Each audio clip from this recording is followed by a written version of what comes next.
February 8th, evening reading, Leviticus 4 and 5.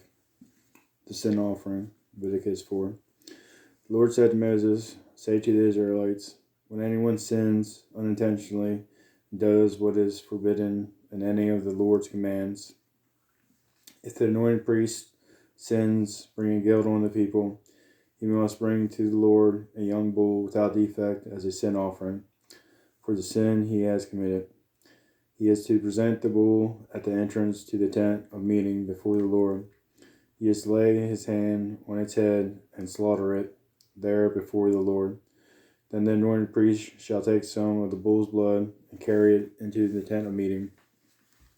He is to dip his finger into the blood and sprinkle some of it 7 times before the Lord in front of the curtain of the sanctuary.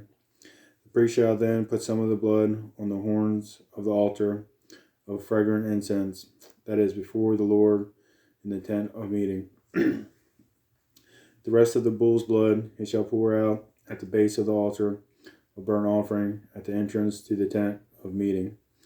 He shall remove all the fat from the bull of the sin offering, all the fat that is connected to the internal organs, both kidneys with the fat on them near the loins, and the long lobe of the liver, which he will remove with the kidneys, just as the fat is removed from the ox, sacrificed as a fellowship offering.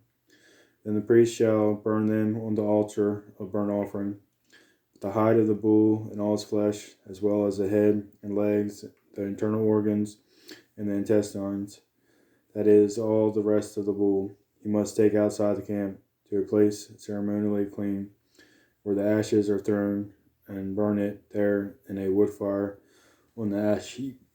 If the whole Israelite community sins unintentionally and does what is forbidden in any of the Lord's commands, even though the community is unaware of the matter, when they realize their guilt and the sin they committed becomes known, the assembly must bring a young bull as a sin offering and present it before the tent of meeting.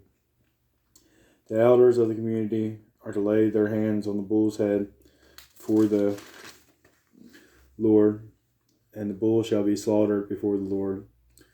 Then the anointed priest is to take some of the bull's blood into the tent of meeting. He shall dip his finger into the blood and sprinkle it before the Lord 7 times in front of the curtain. He is to put some of the blood on the horns of the altar that is before the Lord in the tent of meeting.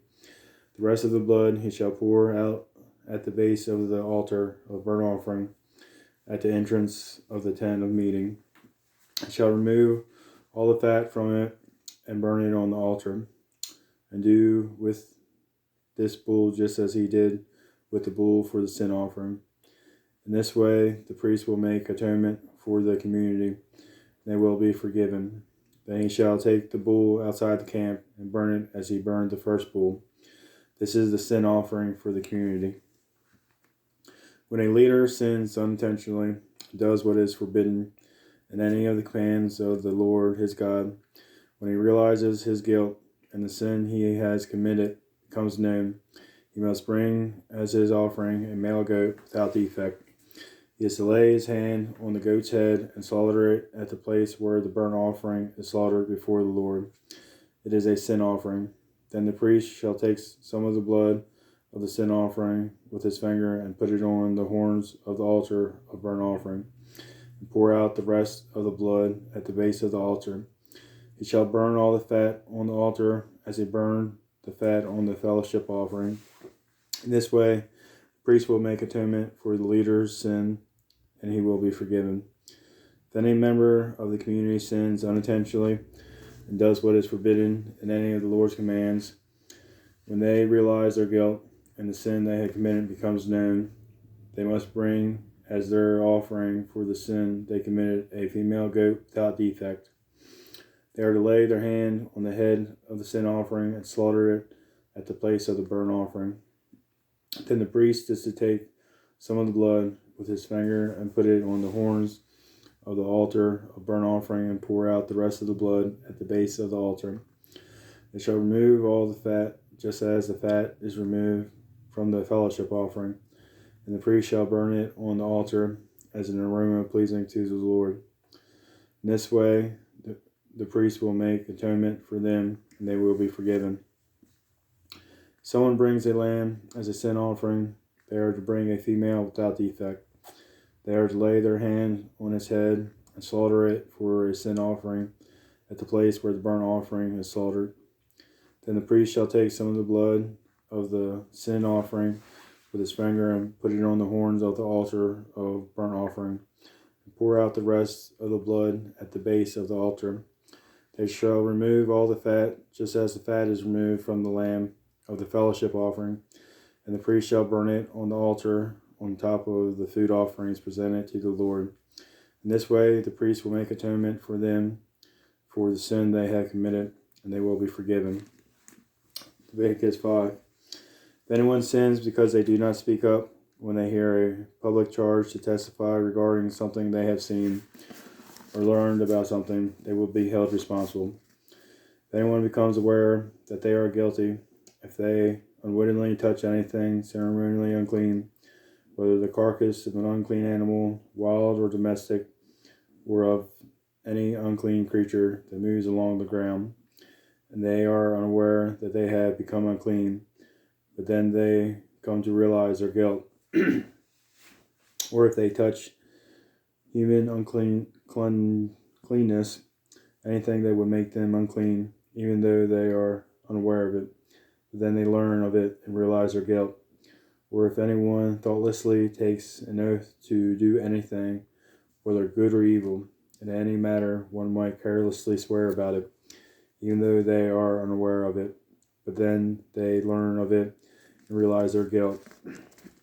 When anyone becomes aware that they are guilty in any of these matters, they must confess in what way they have sinned.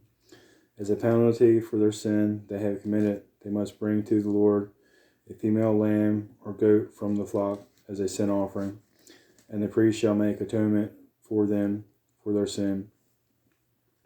Anyone who cannot afford a lamb is to bring 2 doves or 2 young pigeons to the Lord as a penalty for their sin, one for a sin offering and the other for a burnt offering. They are to bring them to the priest, who shall first offer the one for the sin offering. He is to wring its head from its neck, not dividing it completely, and is to splash some of the blood of the sin offering against the side of the altar. The rest of the blood must be drained out at the base of the altar. It is a sin offering. The priest shall then offer the other as a burnt offering in the prescribed way and make atonement for them for the sin they have committed, and they will be forgiven. If, however, they cannot afford 2 doves or 2 young pigeons, they are to bring as an offering for their sin 1/10 of an ephah of the finest flour for a sin offering. They must not put olive oil or incense on it, because it is a sin offering. They are to bring it to the priest, who shall take a handful of it as a memorial portion and burn it on the altar on the top of the food offerings presented to the Lord. It is a sin offering. In this way, the priest will make atonement for them for any of these sins they have committed, and they will be forgiven. The rest of the offering will belong to the priest, as in the case of the grain offering. The guilt offering. The Lord said to Moses, when anyone is unfaithful to the Lord by sinning unintentionally in regard to any of the Lord's holy things, they are to bring to the Lord as a penalty a ram from the flock, one without defect and of proper value in silver, according to the sanctuary's shekel. It is a guilt offering. They must make restitution for what they have failed to do in regard to the holy things, pay an additional penalty of 1/5 of its value, and give it all to the priest. The priest will make atonement for them with the ram as a guilt offering, and they will be forgiven. If anyone sins and does what is forbidden in any of the Lord's commands, even though they do not know it, they are guilty and will be held responsible. They are to bring to the priest as a guilt offering a ram from the flock, one without defect and of the proper value. In this way, the priest will make atonement for them for the wrong they had committed unintentionally, and they will be forgiven. It is a guilt offering they have been guilty of wrongdoing against the Lord. That concludes our reading.